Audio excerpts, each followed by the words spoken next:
Достар Салем! В этом уроке мы с вами послушаем диалог на казахском языке. Вы услышите диалог 3 раза. Сначала мы послушаем весь диалог на казахском языке без перевода. Затем вы послушаете этот диалог по частям с переводом.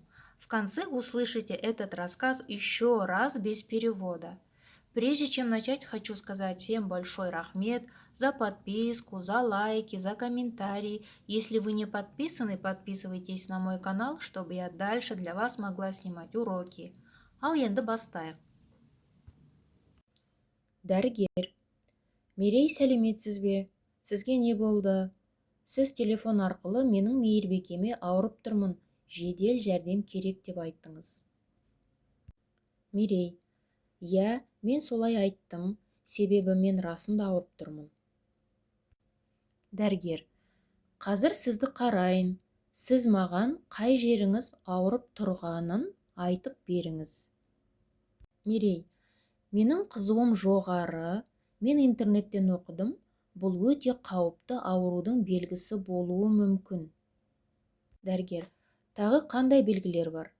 Мерей, менде бөртпе пайда болды, мен ақпарат оқыдым, бұл көбіне қауіпті болады депті. Дәрігер, сіз тағы қандай белгілерді байқадыңыз?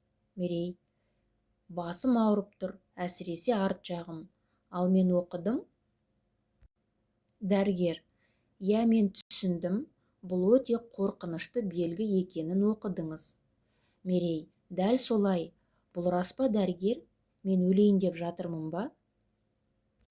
Дәрігер, егер сіз өлсеңіз, тек қана ақпараттың көптігінен өлесіз. Сізге аз оқу керек. Мерей, дәрігер, маған не болды? Дәрігер, желшешектің белгілерін көріп тұрмын. Менің білуімше, сіз бала кезіңізде онымен ауырмадыңыз, солай ма? Мерей, иә, бұл рас. Дәрігер, ал сіз қазір онымен ауырып қалдыңыз. Мерей, бұл қауіпті ме? Дәрігер, жоқ, дәрігердің ақылдарын тыңдасаңыз болды. Төсекте жатуыңыз керек. Мына дәрілерді күніне 3 рет ішуіңіз керек. Және ешқандай интернет болмасын. Тек демалуыңыз керек. Ал мен бір күннен кейін келемін. Мерей, көп рахмет дәрігер. Бұл қатты қауіпті ауру емес екеніне мен сондай қуаныштымын. Сіз не айтасыз, мен бәрін істеймін. Дәрігер, кездескенше тез жазылыңыз. Дәрігер, Мерей, сәлеметсіз бе? Сізге не болды? Сіз телефон арқылы менің мейірбикеме ауырып тұрмын, жедел жәрдем керек деп айттыңыз. Здравствуйте, Мерей. Что с вами случилось? По телефону вы сказали моей медсестре, что вы болеете и вам нужна срочная помощь. Мерей, иә, мен солай айттым, себебі мен расында ауырып тұрмын. Да, я так сказал, потому что я действительно болею. Дәрігер, қазір сізді қарайын, сіз маған қай жеріңіз ауырып тұрғанын айтып беріңіз. Давайте я вас осмотрю, вы расскажите мне, что у вас болит. Мерей, менің қызуым жоғары, мен интернеттен оқыдым, бұл өте қауіпті аурудың белгісі болуы мүмкін. У меня высокая температура, я прочитал в интернете, что это может быть симптомом очень серьезного заболевания. Дәрігер, тағы қандай белгілер бар? Мерей, менде бөртпе пайда болды. Мен ақпарат оқыдым, бұл көбіне қауіпті болады депті. Какие еще есть у вас симптомы? У меня появилась сыпь. Я прочитал, что это часто бывает опасно. Дәрігер, сіз тағы қандай белгілерді байқадыңыз? Мерей, менің басым ауырып тұр, әсіресе арт жағым, ал мен оқыдым. Какие еще симптомы вы заметили? У меня болит голова, особенно сзади, а я прочитал. Дәрігер, иә, мен түсіндім, бұл өте қорқынышты белгі екенін оқыдыңыз. Мерей, дәл солай, бұл рас па дәрігер, мен өлейін деп жатырмын ба? Да, я понял, Вы прочитали, что это очень страшный симптом. Точно. Доктор, это действительно так? Я умираю?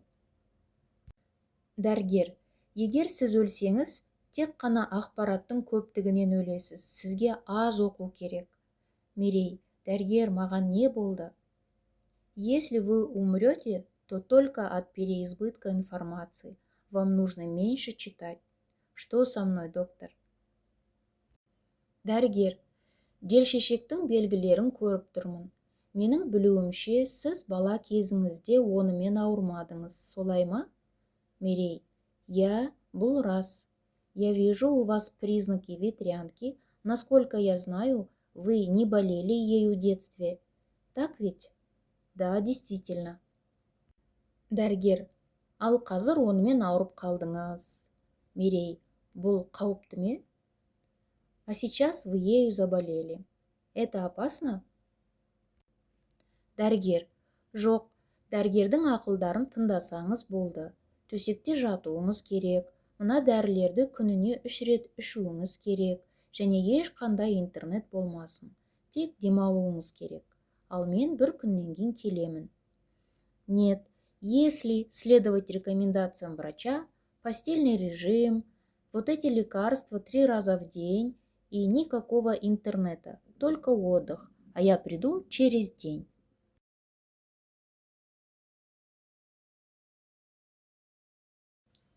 Дәрігер, Мерей, сәлеметсіз бе? Сізге не болды? Сіз телефон арқылы менің мейірбикеме ауырып тұрмын, жедел жәрдем керек деп айттыңыз.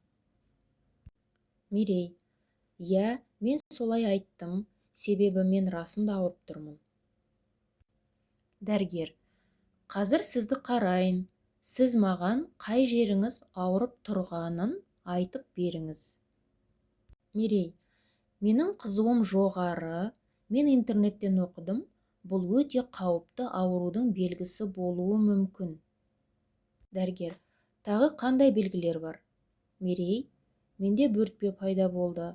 Мен ақпарат оқыдым, бұл көбіне қауіпті болады депті. Дәрігер, сіз тағы қандай белгілерді байқадыңыз? Мерей, басым ауырып тұр, әсіресе арт жағым. Ал мен оқыдым? Дәрігер, я, мен түсіндім, бұл өте қорқынышты белгі екенін оқыдыңыз. Мерей, дәл солай, бұл рас па, дәрігер? Мен өлейін деп жатырмын ба? Дәрігер, егер сіз өлсеңіз, тек қана ақпараттың көптігінен өлесіз. Сізге аз оқу керек. Мерей, дәрігер, маған не болды? Дәрігер, желшешектің белгілерін көріп тұрмын.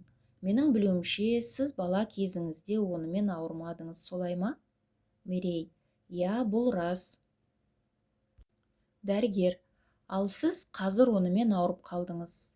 Мерей, бұл қауіпті ме? Дәрігер, жоқ, дәрігердің ақылдарын тыңдасаңыз болды. Төсекте жатуыңыз керек. Мына дәрілерді күніне 3 рет ішуіңіз керек, және ешқандай интернет болмасын. Тек демалуыңыз керек. Ал мен бір күннен кейін келемін. Мерей, көп рахмет, дәрігер. Бұл қатты қауіпті ауру емес екеніне мен сондай қуаныштымын. Сіз не айтасыз, мен бәрін істеймін. Дәрігер, кездескенше тез жазылыңыз. Достар, надеюсь, этот урок для вас был полезным. Я вам желаю удачи в изучении казахского языка. Если мои уроки полезны для вас, можете поддержать мой канал донатами. В описании оставлю координаты. Келесі сабақта кездескенше сау болыңыздар.